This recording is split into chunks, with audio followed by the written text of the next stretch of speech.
Ainda falando sobre escolas, no Paraná, parlamentares da oposição ao governo Ratinho Júnior também foram ao Supremo Tribunal Federal para questionar o projeto de lei Parceiro da Escola. A proposta visa entregar a administração de 200 escolas da rede estadual para a iniciativa privada.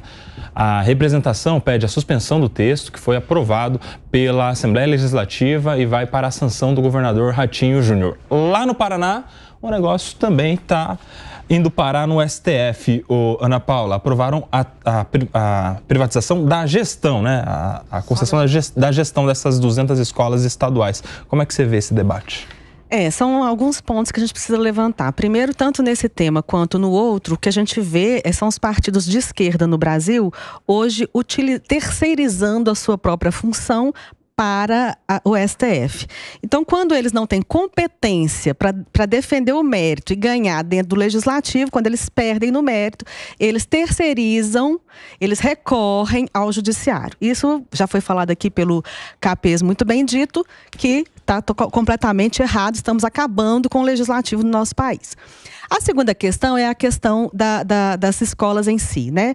Lá no Paraná, o governador Ratinho, ele já fez esse projeto piloto lá em algumas escolas e teve extremo sucesso, né? Então ele agora vai ampliar essa possibilidade para outras escolas.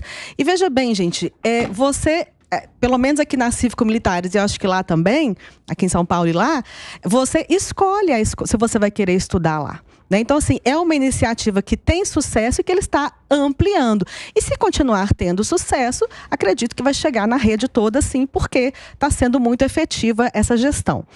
E falando da questão da disciplina, tanto aqui em São Paulo, na Cívico-Militar, quanto lá no Paraná, não é que a escola militar tem mais disciplina. É que a escola pública falhou miseravelmente nas mínimas regras de convivência. Eu não posso chegar aqui no Tá na Roda, Cuba, e querer fazer o que eu quiser, você está mediando, não é verdade? E nós temos aqui regras de convivência. Então, não vamos confundir autoridade e respeito com autoritarismo. Cuidado com as narrativas. Então, não é privatização de escolas. E só para fechar, o Colégio Militar de Belo Horizonte, não sei dos outros países, não sei de São Paulo, estou chocada com a informação aqui que os alunos dos colégios militares de São Paulo não estão nas grandes universidades. Porque o Colégio Militar de Belo Horizonte é referência, tem um processo seletivo rigorosíssimo para entrar, todo mundo quer entrar, é gratuito. E a gente queria que tivesse colégio militar igual que tem de Belo Horizonte para todo mundo em Belo Horizonte. Então, não sei se aqui em São Paulo a experiência está sendo diferente. Vamos lá, quer falar, Guilherme Mendes? Eu acho que, gente, vamos trabalhar com dados, vamos parar de especulação. O Capês falou da questão do Gianazzi. Capês, você como um defensor da ciência, quando o assunto é educação, você prefere ouvir um cientista da educação, um policial, um médico, um advogado? Eu prefiro ouvir quem é da educação. Então, entre a fala do deputado Gianazzi, que como bem o nosso colega colocou, é um educador, inclusive é um representante dos educadores.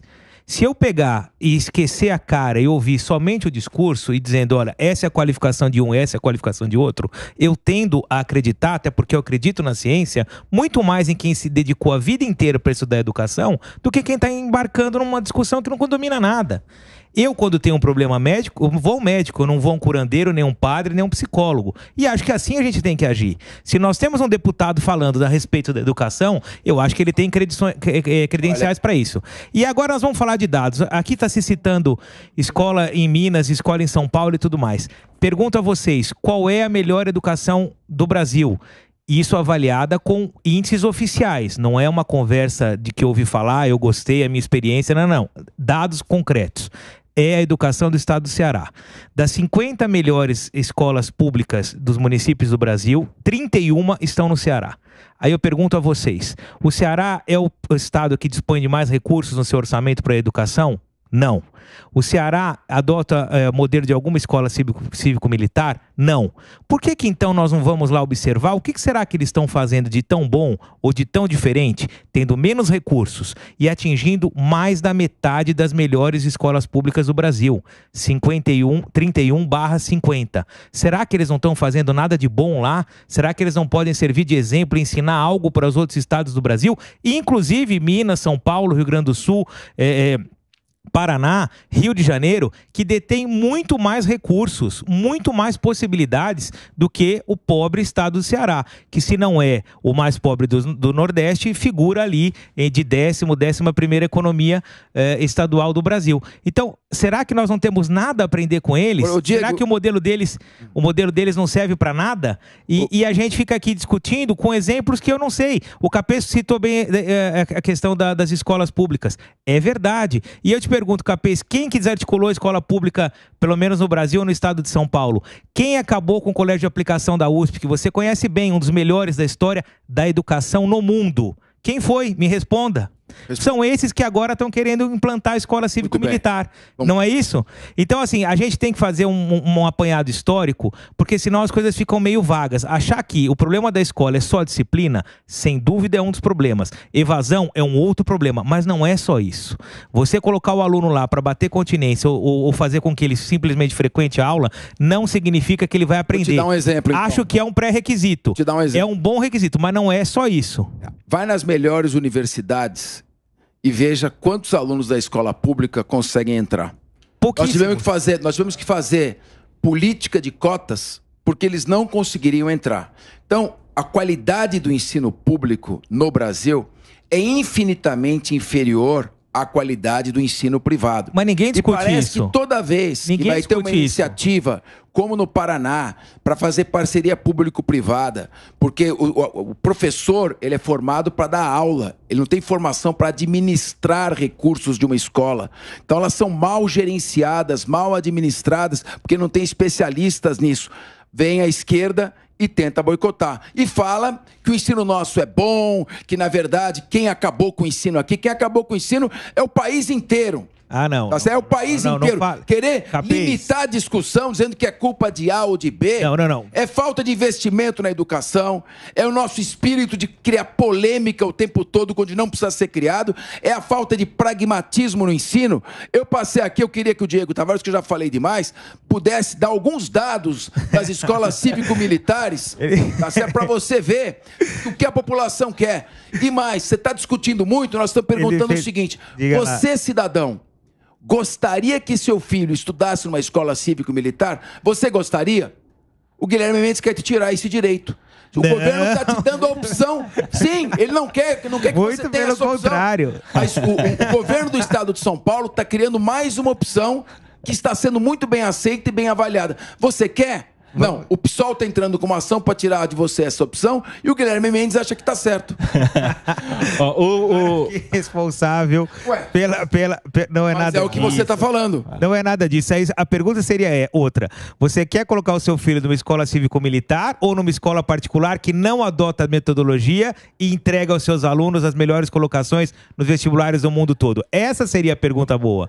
Aí ele fala, eu não ponho porque eu não tenho como pagar. Concordo. Ele fez a pergunta para você, mas ele que quer responder. Não. Você que tem que responder. A opção Vamos lá no chat. O direito de escolha é seu. Você não quer? Concorda com ele? Não põe. Você quer? Concorda comigo? Põe. Agora ele quer perguntar e responder. Sim. E o PSOL quer tirar de você a opção. Tem alguns pontos aí, Guilherme, na tua fala que me incomoda muito. Primeiro, por que a escola cívico-militar é ruim? Porque o Gianazzi disse. Não é? Você não parou em nenhum dado. Você não parou em nenhum dado concreto. Você falou muito aqui de dados e aí citou as escolas públicas lá do Ceará. Os dados são os números. Calma, meu amigo, calma. Fique calmo. Os dados são de fato os números. E o que adianta você ser a melhor escola pública dentro do universo de ensino público brasileiro? O que é melhor para uma escola pública? Ser o rei entre os mendigos ou ser um mendigo entre os reis? Para trazer aqui um dito popular. A escola pública brasileira é um lixo.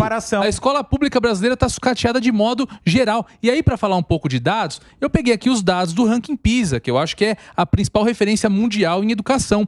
No ranking PISA em 2018, 68,2% dos alunos não têm o patamar mínimo em matemática, alunos brasileiros.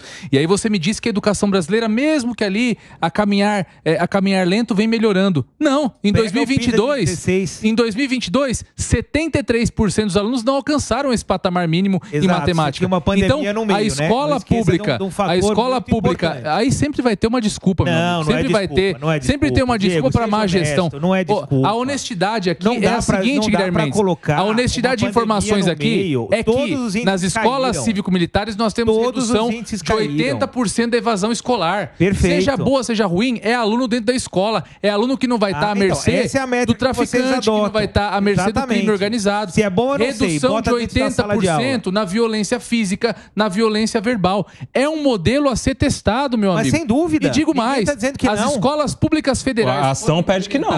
Que foram implementadas no governo federal e que apresentaram o acréscimo, inclusive, bons números em relação a resultados educacionais. Tem alunos egressos de escolas cívico-militares que foram descontinuadas pelo governo Lula sob pretexto de um orçamento, que estão vencendo as Olimpíadas de Matemática pelo mundo. Isso foi notícia aqui na Jovem Pan e em diversos veículos de imprensa. Ou seja, é um modelo validado, é um modelo que tem que ser testado. E eu quero chamar a atenção também para essa questão que nós noticiamos a respeito do Paraná.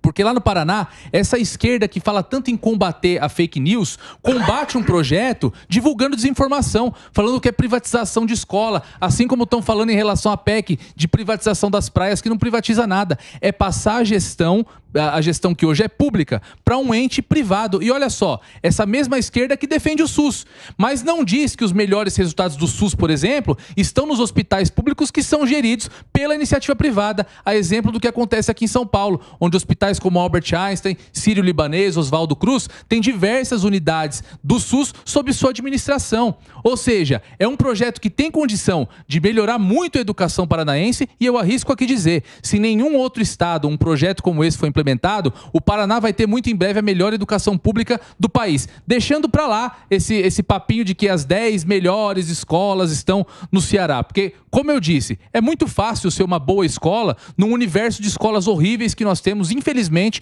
no ensino público brasileiro. E se fosse um projeto para privatização de escolas, infelizmente não é, também teria meu apoio, porque seria muito bom que o filho do pobre tivesse o mesmo acesso ao ensino que o filho do rico também tem dentro da escola privada. Eu fui buscar a opinião também de quem está lá, dentro do núcleo educacional, e eu falei com com o professor Alessandro Soares. Ele é diretor do Centro do Professorado Paulista, inclusive ele tem feito visitas no interior do estado de São Paulo. Ele foi para Lins verificar em loco uma escola cívico-militar, para São José do Rio Preto, e a resposta foi unânime entre os professores.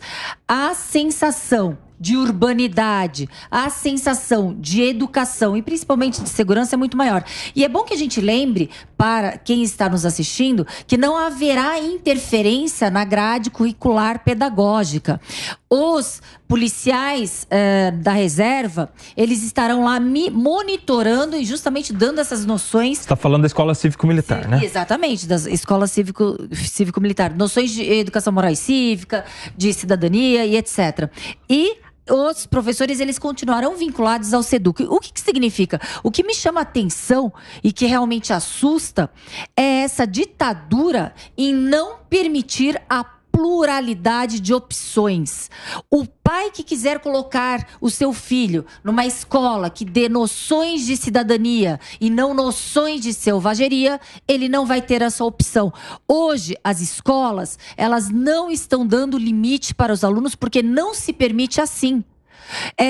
O que a gente percebe, os professores, eles estão cerceados também, assim como os policiais, na sua atividade fim, que é a atividade uma das mais dignas, se não a mais, que nós temos dentre as profissões.